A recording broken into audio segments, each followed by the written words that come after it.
ಶೋಷಣೆ ಅನ್ನುವಂಥದ್ದು ಶೋಷಣೆ ಮಾಡುವಂಥ ಜನಾಂಗದ ಶಕ್ತಿ ಸಾಮರ್ಥ್ಯದ ಪರಿಣಾಮ ಮಾತ್ರ ಆಗಿರೋದಿಲ್ಲ, ಬದಲಿಗೆ ಶೋಷಿತ ಜನಾಂಗದ ದೌರ್ಬಲ್ಯದ ಪ್ರತಿಫಲ ಕೂಡ ಆಗಿರ್ತದೆ.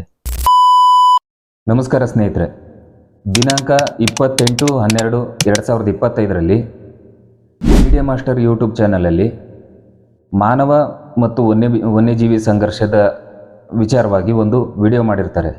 ಆ ವಿಡಿಯೋದಲ್ಲಿ ಕರ್ನಾಟಕ ಅರಣ್ಯ ಇಲಾಖೆಯ ಕಾರ್ಯವೈಖರಿನ ಟೀಕಿಸುವಂಥ ಸಂದರ್ಭದಲ್ಲಿ ವಿನಾಕಾರಣ ದ್ರಾವಿಡ ಅನ್ನೋ ಪದನ ಬಳಸ್ಕೊಂಡು ಅವಹೇಳನ ಮಾಡಲಾಗಿರುತ್ತೆ. ಅಂದರೆ ಕರ್ನಾಟಕ ಅರಣ್ಯ ಇಲಾಖೆ ಕಾರ್ಯವೈಖರಿ ಸರಿ ಇಲ್ಲ ಅಂತ ಹೇಳುವಾಗ ಏನೇನೋ ದ್ರಾವಿಡ ಪ್ರಾಣಾಯಾಮ ಮಾಡ್ತಾರೆ ಅಂತ ಅಂದ್ಬಿಟ್ಟು ಹೇಳೋದ್ರ ಮೂಲಕ ಅವಹೇಳನ ಮಾಡಲಾಗಿರುತ್ತೆ. ಯಾಕೆ ಈ ದ್ರಾವಿಡ ಅನ್ನೋ ಪದನ ವಿನಾಕಾರಣ ಇಲ್ಲಿ ಬಳಸ್ಕೊಂಡಿದ್ದಾರೆ ಅಂತ ಅಂದರೆ, ಆರ್ಯರಲ್ಲಿ ಇರಬಹುದಾದಂಥ ದ್ರಾವಿಡ ಜನರ ಬಗ್ಗೆ ಜನಾಂಗೀಯ ದ್ವೇಷ ಆಗಿರ್ಬೋದು, ಜನಾಂಗೀಯ ವೈಷಮ್ಯ ಆಗಿರ್ಬೋದು, ಇದು ಮೂಲ ಕಾರಣ ಆಗಿರುತ್ತೆ. ಈ ಒಂದು ಕೃತ್ಯನ ನಾವು ಶತಶತಮಾನಗಳಿಂದ ಏನು ದ್ರಾವಿಡರ ಮೇಲೆ ದಬ್ಬಾಳಿಕೆ, ದೌರ್ಜನ್ಯ, ಶೋಷಣೆ ಮಾಡ್ಕೊಂಡು ಬಂದಿದ್ದಾರೆ, ಇದರ ಮುಂದುವರಿಕೆಯ ಭಾಗವಾಗಿ ಇದನ್ನ ನೋಡಬೇಕಾಗುತ್ತೆ. ಈ ಹಿಂದಿನಿಂದ ಏನು ಶೋಷಣೆಗಳಾಗ್ತಿತ್ತೋ ಅದು ಇವತ್ತು ಕಮ್ಮಿ ಆಗ್ತಿದೆ ಅನ್ನೋ ಮಾತು ಕೇಳಿ ಬರ್ತಿದೆ. ಆದರೆ ಇದು ಸತ್ಯಕ್ಕೆ ದೂರವಾದಂಥ ಮಾತು.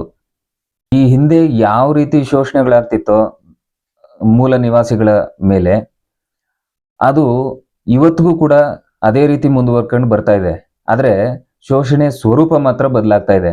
ಶೋಷಣೆಯ ಸ್ವರೂಪ ಯಾವ ರೀತಿ ಬದಲಾಗ್ತಿದೆ ಅಂತಂದರೆ, ಈ ರೀತಿ ಜನಾಂಗೀಯ ನಿಂದನೆ ಮಾಡುವಂಥದ್ದು, ಜನಾಂಗೀಯ ತೇಜೋವಧೆ ಮಾಡುವಂಥದ್ದು, ಈ ಮೂಲಕ ಶೋಷಣೆ ಅದೇ ರೀತಿ ಮುಂದುವರ್ಕೊಂಡು ಬರ್ತಾ ಇದೆ. ಆದರೆ ಒಂದು ವಿಪರ್ಯಾಸದ ಸಂಗತಿ ಏನಂತಂದರೆ, ದಿನಾಂಕ 4/1/2026 ನಾನು ಒಂದು ಪೊಲೀಸ್ ಕಂಪ್ಲೇಂಟ್ ಕೊಡ್ತೀನಿ. ಆದರೆ ಈ ವಿಚಾರವಾಗಿ ಬೇರೆ ಎಲ್ಲೂ ಸಹ ಒಂದು ಸಣ್ಣ ಧ್ವನಿ ಕೂಡ ಎತ್ತುವಂಥದ್ದು ಉದಾಹರಣೆನ ನಾವು ಕಾಣಲಿಕ್ಕಾಗಲ್ಲ. ಇದು ಮಾಹಿತಿಯ ಕೊರತೆಯಿಂದಲ್ಲ, ಸ್ವಾಭಿಮಾನದ ಕೊರತೆಯಿಂದ ಅಂತ ಹೇಳ್ಬೋದು. ಆದರೆ ದ್ರಾವಿಡ ಅನ್ನೋ ಪದದ ಬಗ್ಗೆ, ದ್ರಾವಿಡರ ಬಗ್ಗೆ ಸಂಪೂರ್ಣ ಮಾಹಿತಿ ಎಲ್ರಿಗೂ ಇದೆಯಾ ಅಂತ ನೋಡೋದಾದ್ರೆ, ಸಾಕಷ್ಟು ಜನಕ್ಕೆ ದ್ರಾವಿಡ ಅನ್ನೋ ಪದದ ಬಗ್ಗೆ, ದ್ರಾವಿಡರ ಬಗ್ಗೆ ಮಾಹಿತಿ ತುಂಬಾನೇ ಕೊರತೆ ಇದೆ. ಅಂಥವರಿಗಾಗಿ ಮಾಹಿತಿ ಕೊಡ್ಲಿಕ್ಕಾಗಿ ಹೇಳೋದಾದ್ರೆ, ದ್ರಾವಿಡ ಅಂತ ಅಂದರೆ ಒಂದು ಜನಾಂಗೀಯ ಸೂಚಕವೂ ಹೌದು, ಭೌಗೋಳಿಕ ಸೂಚಕವೂ ಹೌದು, ಒಂದು ಭಾಷಾ ಸೂಚಕವೂ ಹೌದು. ಆರ್ಯರ ಆಗಮನಕ್ಕಿಂತ ಮುಂಚೆ ಸಿಂಧೂ ಕಣಿವೆಯಲ್ಲಿ ದ್ರಾವಿಡ ಜನರು ನೆಲೆಸಿರ್ತಾರೆ. ಸಿಂಧೂ ಕಣಿವೆಗೆ ಆರ್ಯ ಜನಾಂಗ ಆಗಮನ ಆದ ನಂತರ ಆರ್ಯರಿಂದ ಆಕ್ರಮಣಕ್ಕೊಳಗಾಗಿ ದಕ್ಷಿಣ ಭಾರತಕ್ಕೆ ದ್ರಾವಿಡರು ಸ್ಥಳಾಂತರ ಆಗ್ತಾರೆ. ಸ್ಥಳಾಂತರ ಆಗಿ ದಕ್ಷಿಣ ಭಾರತದಲ್ಲಿ ನೆಲೆ ನಿಲ್ತಾರೆ. ಅವರು ನೆಲೆ ನಿಂತಂತ ಕಾರಣಕ್ಕೋಸ್ಕರ ದಕ್ಷಿಣ ಭಾರತನ ದ್ರಾವಿಡ ಅಂತ ಕರೆಯಲಾಗುತ್ತೆ.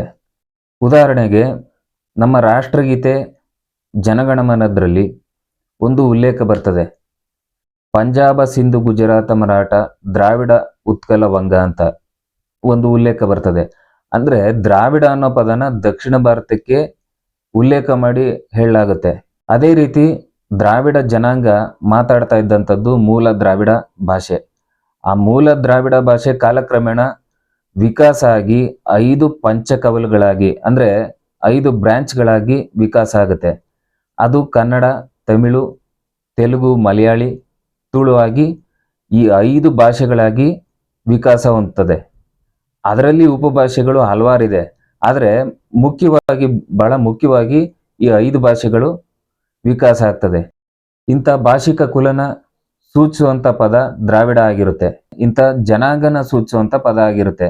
ಮತ್ತೆ ಅವರು ನೆಲೆನಿಂದ ನಿಂತಂಥ ಭೌಗೋಳಿಕ ಸೂಚಕ ಕೂಡ ಆಗಿರುತ್ತೆ. ಇಂಥ ಪದನ ಅವಹೇಳನ ಮಾಡುವಂಥದ್ದು ಎಷ್ಟರ ಮಟ್ಟಿಗೆ ಸರಿ ಅಂತ ಅನ್ನೋದು ಒಂದು ವಿಚಾರ. ಆದರೆ ಇಂಥ ಜನಾಂಗಿ ನಿಂದನೆ ಆದಂಥ ಸಂದರ್ಭದಲ್ಲಿ, ಇಂಥ ತೇಜವಧೆ ಆದಂಥ ಸಂದರ್ಭದಲ್ಲಿ ಈ ಬಗ್ಗೆ ಧ್ವನಿನೇ ಎತ್ತದೇ ಇರುವಂಥದ್ದು, ಪ್ರತಿಭಟನೆ ಮಾಡದೇ ಇರುವಂಥದ್ದು ಎಷ್ಟರ ಮಟ್ಟಿಗೆ ಸರಿ ಅಂತ ಅನ್ನೋದು ಮತ್ತೊಂದು ವಿಚಾರ ಆಗಿರುತ್ತೆ.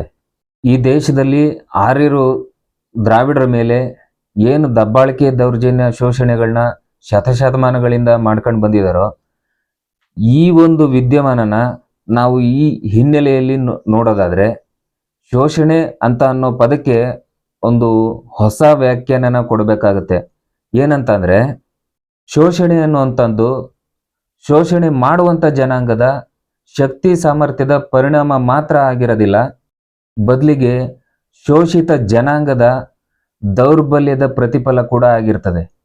ಶೋಷಿತ ಜನಾಂಗದ ದೌರ್ಬಲ್ಯ ಏನು ಅಂತಂದ್ರೆ ಸ್ವಾಭಿಮಾನ ಹೀನರಾಗಿ ಬದುಕುವಂಥದ್ದು, ತಮ್ಮ ಮೇಲೆ ಆಗುವಂಥ ದಬ್ಬಾಳಿಕೆ ದೌರ್ಜನ್ಯದ ವಿರುದ್ಧ ಪ್ರತಿಭಟಿಸ್ತಾ ಇರುವಂಥದ್ದು. ಎಲ್ಲಿವರೆಗೂ ಈ ಶೋಷಿತ ಜನಾಂಗ ತಮ್ಮ ಮೇಲೆ ಈ ತರದ ದಬ್ಬಾಳಿಕೆ ದೌರ್ಜನ್ಯಗಳಾದಾಗ ಅದರ ವಿರುದ್ಧ ಪ್ರತಿಭಟಿಸೋದಿಲ್ವೋ ಅಲ್ಲಿವರೆಗೂ ಇವ್ರ ಮೇಲೆ ಆಗುವಂಥ ಶೋಷಣೆಗಳು ನಿಲ್ಲದಿಲ್ಲ ಅಂತ ಹೇಳ್ಬೋದು. ಮತ್ತೆ ಈ ರೀತಿಯಾದಂಥ ಜನಾಂಗೀಯ ನಿಂದನೆ ಆದಂಥ ಸಂದರ್ಭದಲ್ಲಿ ಅದು ಉಪೇಕ್ಷೆ ಮಾಡುವಂಥ ಸರಳವಾದಂಥ ವಿಚಾರ ಆಗಿರೋದಿಲ್ಲ, ಬಹಳ ಗಂಭೀರವಾದಂಥ ಪರಿಣಾಮನ ಬೀರುತ್ತದೆ. ಆ ವಿಷಯದ ಗಂಭೀರತೆ ಏನು ಅಂತ ಅನ್ನುವಂಥದ್ದನ್ನ ನಾನು ಮುಂದಿನ ವಿಡಿಯೋದಲ್ಲಿ ಮಾತನಾಡ್ತೀನಿ. ನಮಸ್ಕಾರ.